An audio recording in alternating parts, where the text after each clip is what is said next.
How did the city of Gainesville, Florida manage to turn a brownfield into a transformational central park? Today, we'll be talking about Depot Park and its rise to become one of the highlights of this college town.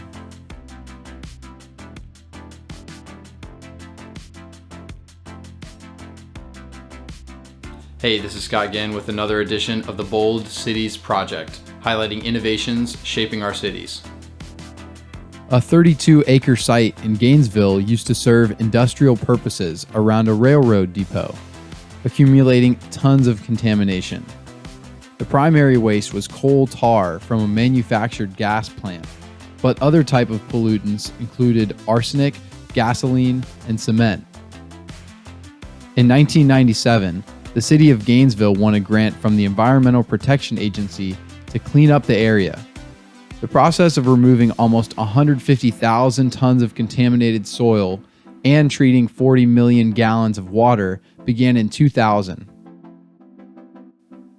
Once properly treated, the city wanted to be able to use this site to capture and treat stormwater runoff from 89 acres of downtown Gainesville.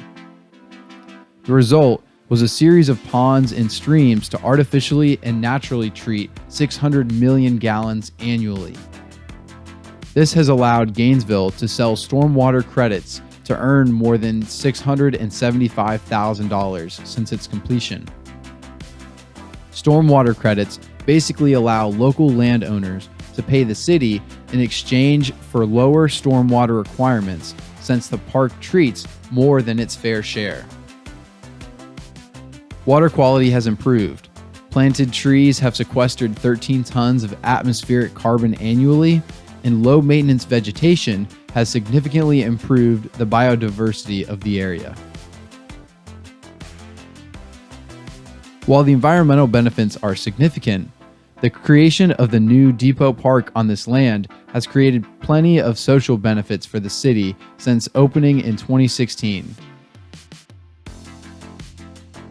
Trails for exercise and observing nature, stores, restaurants, food trucks, pavilions, a playground, the Cade Museum for Creativity and Innovation, and park programming provide plenty to do for residents and visitors alike.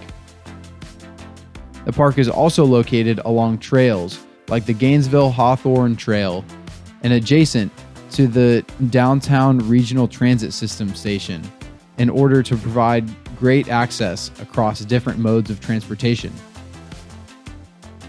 Depot Park has been proven to boost the local economy too.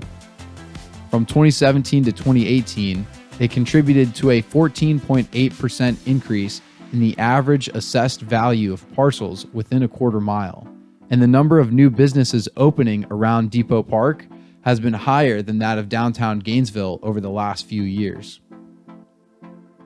This development has been well accepted by the public, despite some obstacles during construction and public concerns over minimal parking, lack of shade, and a future amphitheater addition. It appears that the public has seen an overall positive return on the $36.75 million invested. What do you think? Has Depot Park been a worthy investment for the city of Gainesville?